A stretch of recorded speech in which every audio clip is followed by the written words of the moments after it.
LAC से लेकर LOC तक हालात क्या है?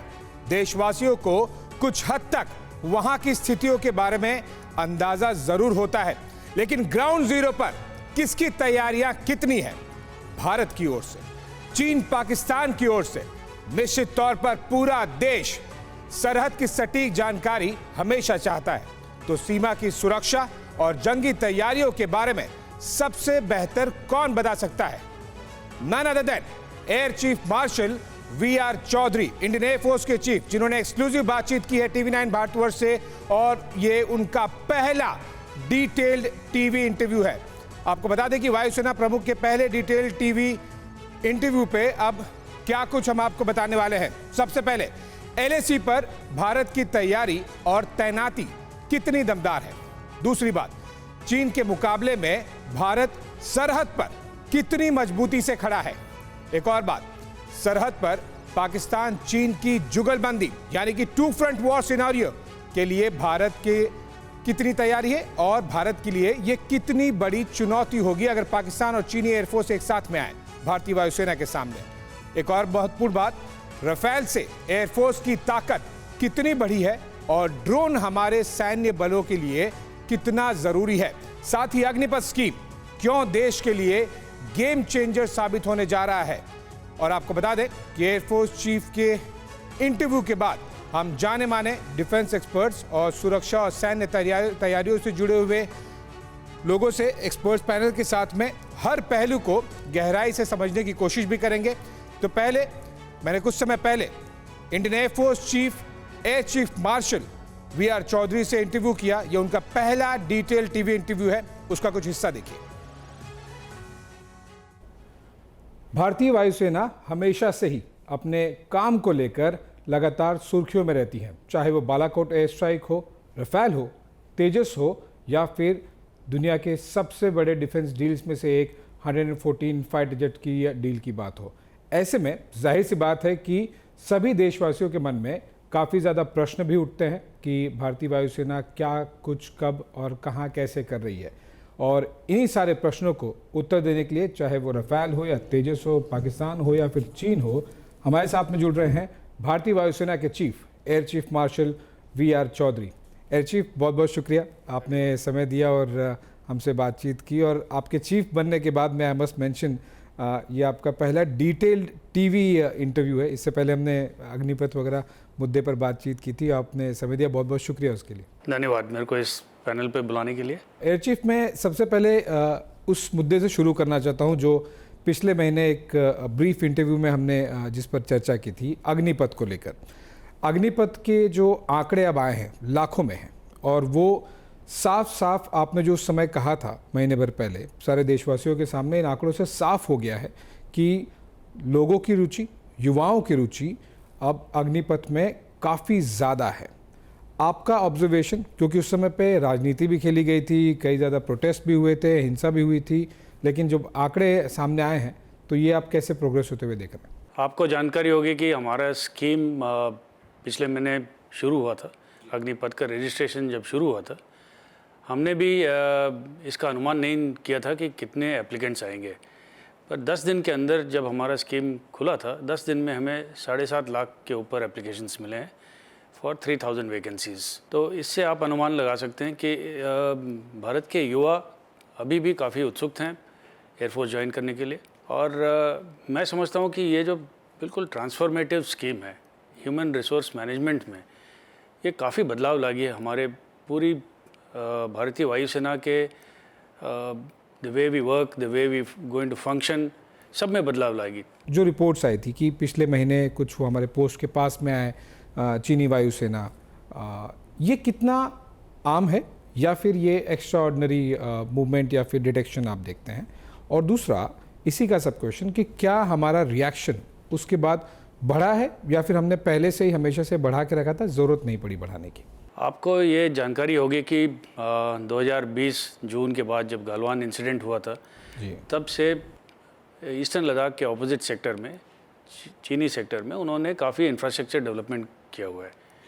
नए हेली बेसिस बनाए हुए हैं, नए रनवेज ऐड किए हुए हैं, नए हार्डन्ड एयरक्राफ्ट शेल्टर्स बनाए हैं उन्होंने, और उनकी टोटल जो ट्रूप डिप्लॉयमेंट और एक एयरबोर्न एसेट्स, एयरक्राफ्ट एसेट्स हैं जी, वो पिछले 2 साल में काफ़ी बढ़ी है वहाँ पे। ओके, और उसका मुकाबला करने के लिए हमने भी अपने डिप्लॉयमेंट्स डिसाइड करके पिछले 1-1.5-2 साल से हम काफ़ी बदलाव लाए हमारे डिप्लॉयमेंट पैटर्न में।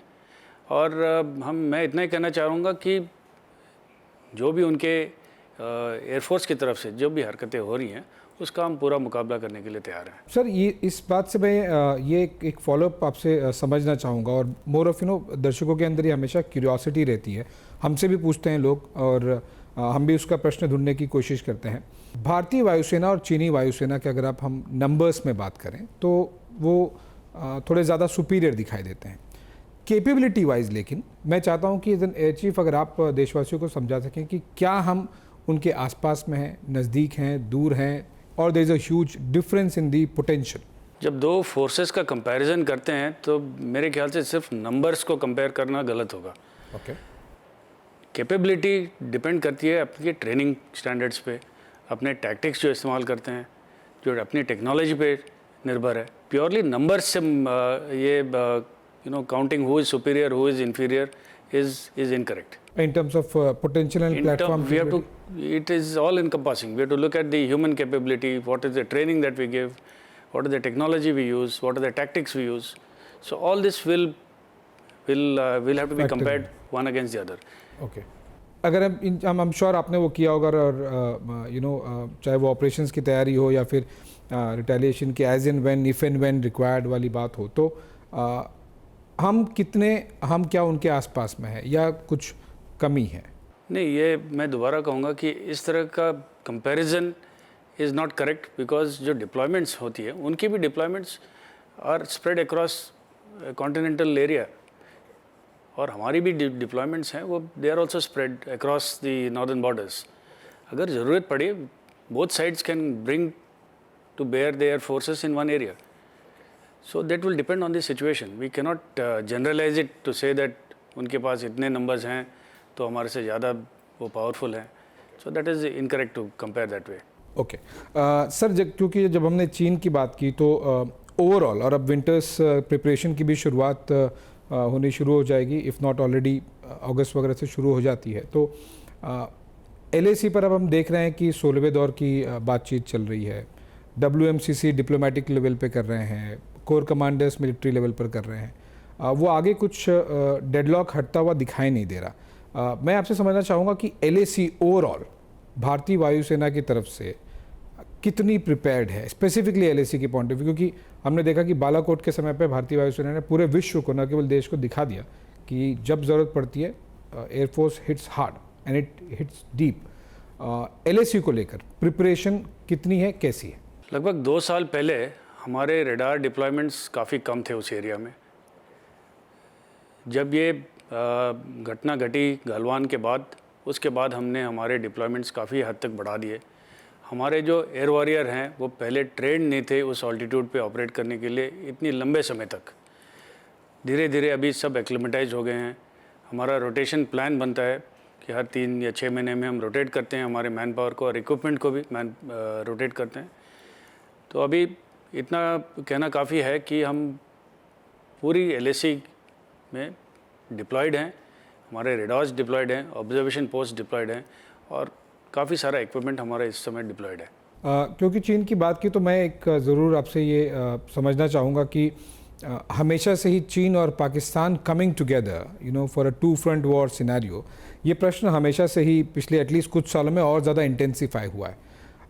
अब हमें उसके ऑन ग्राउंड साइंस दिखने मिलते हैं कि चाहे वो चीनी फोर्सेस का ज़्यादा कोलैबोरेशन हो पाकिस्तानी फोर्सेस के साथ, वो किस तरह से हो रहा है? आई एम श्योर आप उसको काफ़ी स्ट्रांगली ऑब्जर्व कर रहे होंगे।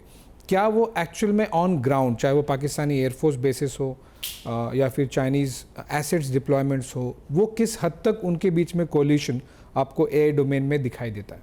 मुख्य तौर पे जो हमें नज़र आता है transfer of equipment and some technology. आपको पता है जैसे JF-17 जहाज़ है या J-10 है, या उनका जो एवैक्स इक्विवेलेंट है ZDK-3, ये सारा इक्विपमेंट उनको पाकिस्तान को चाइना से मिला हुआ है और उनकी ट्रेनिंग भी जॉइंट ट्रेनिंग भी होती रहती है। वी आर ऑब्जर्विंग किस हद तक उनकी ट्रेनिंग होती है और हमें इतना पता चला है कि दोनों तरफ से they are sharing a lot of technology between the two countries, particularly the air force. Okay, ये आप केवल प्लेटफॉर्म्स पॉइंट ऑफ व्यू बोल रहे हैं या फिर बेसिस भी क्रॉस यूटिलाइजेशन देखने मिलता है? नहीं, बेसिस का हमें अभी तक कुछ देखने को नहीं मिला है, primarily technology and equipment. Rafale को 36 को लेकर हो गया कि अब वो उसके डिलीवरी को लेकर क्या स्टेटस है, और साथ ही यूटिलाइजेशन, आई अंडरस्टैंड कि operational point of view obviously वो पब्लिक डोमेन में नहीं डिस्कस किया जाएगा, लेकिन रफेल के यूटिलाइजेशन, डिप्लॉयमेंट और फाइनल रफेल डिलीवरी को लेकर क्या स्टेटस है? आपको तो जानकारी होगी कि जो रफाल का डील था 36 एयरक्राफ्ट का था, उसमें से 35 एयरक्राफ्ट हमारे पास आ चुके थे। जो एक आखिरी जहाज़ जो D&D ट्रायल्स के लिए वहाँ पे था, ओके, उसको दोबारा रेट्रो मॉडिफाई करके अभी कुछ ही दिनों में वापस आएगा हमारे देश में। ओके, तो उसके साथ उसको आते ही हम ये कॉन्ट्रैक्ट, डिलीवरी का कॉन्ट्रैक्ट पूरा हो जाएगा 36 जहाज़ का। 15 अगस्त के पहले हम तो उम्मीद करते हैं कि इस अगले महीने में हो जाना चाहिए। ओके, और इन जहाज़ों में इंडिया स्टैंडर्ड एनहांसमेंट्स ISC, कुछ उसमें कुछ मॉडिफिकेशंस होने थे, उसका काम अभी चालू है, इंडिया में चालू है इसका। ओके, हाँ, तो जो मॉडिफिकेशंस होने थे उस पर वो अभी दोनों बेसिस में चालू हो रहे हैं अभी काम। ओके, और जहाँ तक कि इनका यूटिलाइजेशन एंड ऑपरेशनल यूटिलिटी की बात है, जो भी रोल ये रफाल एयरक्राफ्ट कर सकता है, सारे रोल्स की ट्रेनिंग लगभग सारे पायलट्स को दी गई है। तो मैं ये पूरी कॉन्फिडेंस के साथ कह सकता हूँ कि जो भी रोल के लिए ये एयरक्राफ्ट डिज़ाइन किया गया है, उस रोल पे हम इसको पूरी तरह इस्तेमाल कर सकेंगे। सर, इंडिया स्पेसिफिक एनहांसमेंट्स के अलावा जो सेकंड मोस्ट हाईलाइटिंग पॉइंट था रफेल डील का, वो था the weapon package it is coming with, so वो क्या अब वो भी जैसे हम 36 फाइनल रफेल कुछ हफ्तों में अगले महीने तक हम देखें आ जाएगा, क्या ये वेपन पैकेज, चाहे वो मिटियोर हो, माइका हो, स्कैल्प हो, ये सब क्या ऑलरेडी हमारे पास आ गए हैं या फिर वो भी इंस्टॉलमेंट में ही चल रहा है? काफ़ी कुछ आ चुके हैं ऑलरेडी, मेरे ख्याल से कुछ छोटे मोटे आइटम बचे हुए हैं, वो भी एज़ पर दी कॉन्ट्रैक्ट वो बिल्कुल उसी टाइमलाइन से फॉलो हो रहा है और एज़ पर द कॉन्ट्रैक्ट वो डिलीवरीज ख़त्म हो जाएंगी इस साल के अंदर। ओके, सर, रफेल को हमने देखा है कि उसके आने के बाद में हमारी जो बोल्डनेस है, हमारी जो कैपेबिलिटी है, उसमें काफ़ी इजाफा हुआ है। पर अगर हम जो चाइनीज़ एसेट्स की बात करें, उनमें भी काफ़ी तेज़ी से इजाफा हुआ है और वो केवल एयर डोमेन में नहीं है, वो लैंड डोमेन में भी दिखाई देता है, चाहे वो एयरक्राफ्ट कैरियर्स की बात कर लीजिए, मैरीटाइम डोमेन में भी दिखाई देता है। Chinese rapidly growing assets in terms of the aerial assets, both offensive and defensive, ये आप किस तरह से देख रहे हैं? कितना बड़ा ये थ्रेट है या फिर एनीथिंग दैट यू फील कि it's completely making it like disproportionate भारतीय वायुसेना के मुकाबले? See, the numbers of their Air Force definitely are growing. We are aware of it, and to counter that हमारे भी long term plans हैं, हमारे भी numbers बढ़ाने के लिए and more higher technology aircraft बढ़ाने के लिए। तो हमारा जो future plans हैं M का और फिर ये 114 fighter aircraft, ये सारे 4.5 5th generation above के होंगे। So that is the best way to counter the larger numbers is through better technology. Okay, air chief, हम जब फ्यूचर प्रिपेयर्डनेस की बात करें तो अनमैन्ड इज़ द फ्यूचर, और हमने उसको देखा है, वो आपने जिस तरह से एक्सप्लेन भी किया, और हमने रशिया यूक्रेन में भी देखा, आर्मेनिया अज़रबैजान में भी देखा।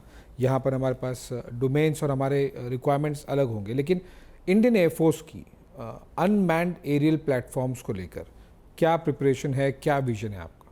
पहले तो ये बताऊं कि ये जो कंपैरिजन किया जाता है कि अज़रबैजान, आर्मेनिया में या किसी और देश में किस तरह से ये ड्रोन का यूटिलाइजेशन हुआ है, क्या ये हमारे एनवायरनमेंट में यूटिलाइज हो सकते हैं, इसका जवाब मैं 3 शब्दों में देता हूँ कि हमारा जो बैटल स्पेस है, it is congested, contested and complicated.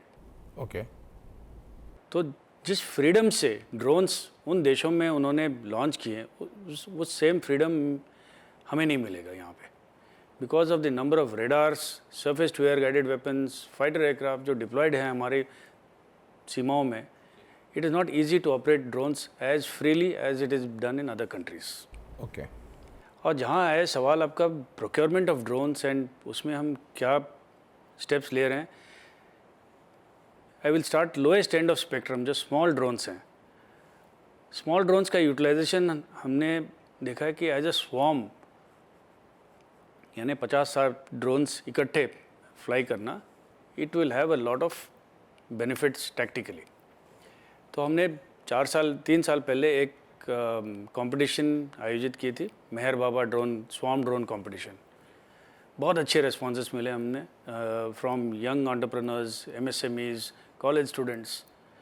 और 3 साल एवेल्यूएशन के बाद we selected people who are able to deliver to us small drones which can be use in a swarm.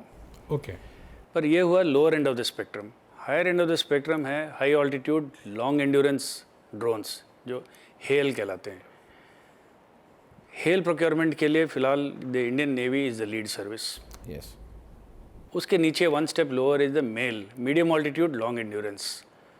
उसका रिक्वायरमेंट तीनों सर्विसेज का मिला के लगभग 127 जहाज का है. उसमें Indian air force is the lead service. Once again हमारा प्रोक्योरमेंट प्रोसीजर वही है कि it has to be made in India. Completely हमारी रिक्वायरमेंट्स भी फिर उस हिसाब से काफ़ी ज़्यादा अलग होगी, जो अभी हम देख रहे हैं ऑलरेडी या देख चुके हैं. जी.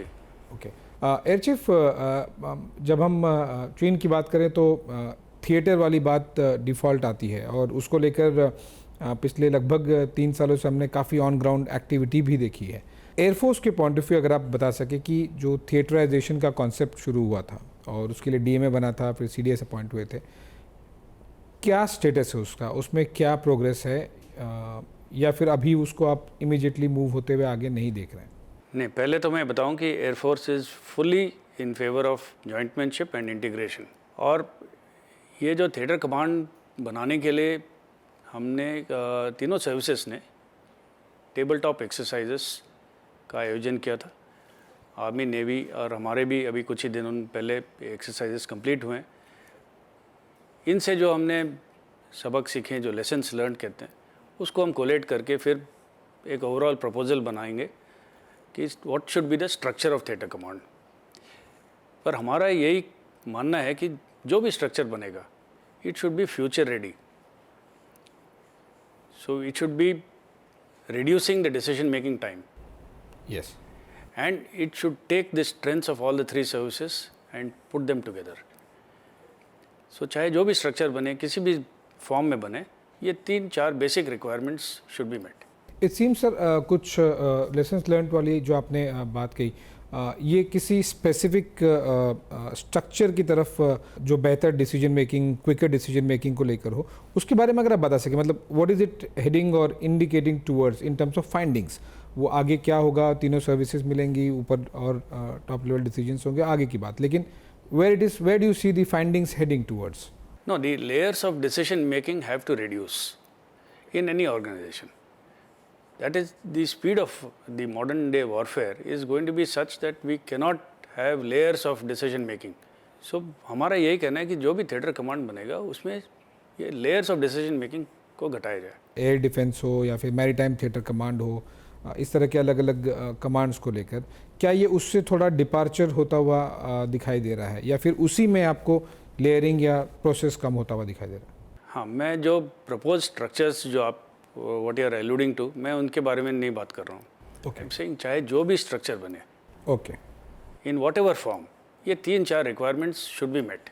सर, जब हम थिएटर इंटीग्रेशन की बात करते हैं तो जो नया डोमेन है साइबर और स्पेस को लेकर, वो सबसे पहले दिमाग में आता है, और वो थोड़ा सा अनटच्ड वाला एरिया भी रहा है अभी तक.